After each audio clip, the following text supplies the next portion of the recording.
CAM News. I'm Cassandra Jupp with today's top stories. Princess Grace dies of her injuries after her car plunges off a mountain road. Her daughter, age 17, suffers serious injuries. Lebanese Christian phalangists kill hundreds of people in 2 Palestinian refugee camps. Yesterday was the first International Day of Peace. Now we'll turn it over to Megan Duval and Ashley Kramer in the home of 85-year-old veteran Timothy Baker to get an inside look at his experience in World War I. Thank you, Cassandra. We're here in the home of Timothy Baker. How are you, Timothy? I'm fine, thank you.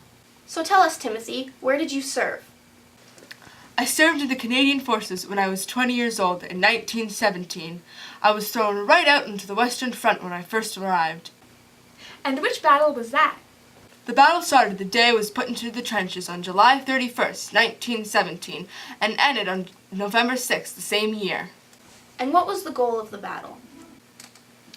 The goal was to destroy German submarine bases on the coast of Belgium and gain possession of the town Passchendaele.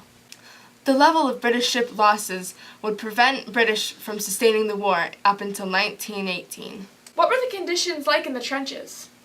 Well, after all, it was known as the Battle of Mud. Ha! There was an abundance of craters and dust in the battlefield. Heavy, consistent rain made it hard for mobility. Also, my Ross rifle got jammed by the mud. And can you explain to us what a Ross rifle is? It was a Canadian-designed rifle that fired rapidly, but got jammed by the mud. What other weaponry was used in the battle? Bayonets, which were long swords attached to your rifle.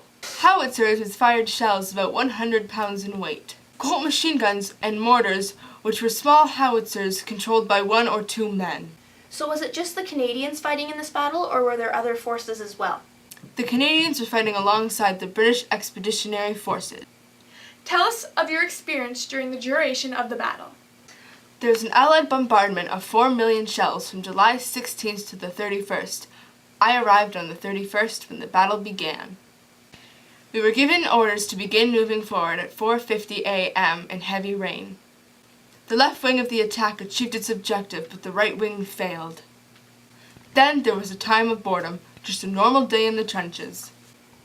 What was a usual day in the trenches like? It was actually very boring. It just consisted of carrying duck boards, digging and repairing trenches, and just standing on guard. But on August 16th the battle resumed, but had very little effect on the development of the battle. There was a stalemate for another month, but on September 20th the British ordered another attack. On October 4th the British gained possession of the ridge east of Ypres. However, the wettest fall in years settled in, limiting mobility of tanks. You said earlier that the battle ended on November 6th. That means lots must have happened in a short period of time from the end of October to the 6th. Other attacks in October failed to make any progress. On October 30th, with 2 British divisions, the Canadians made attack on Passchendaele. After a heroic attack by the Canadians, we secured Passchendaele by November 6th and the ground beyond it. We then went north to higher ground 4 days later.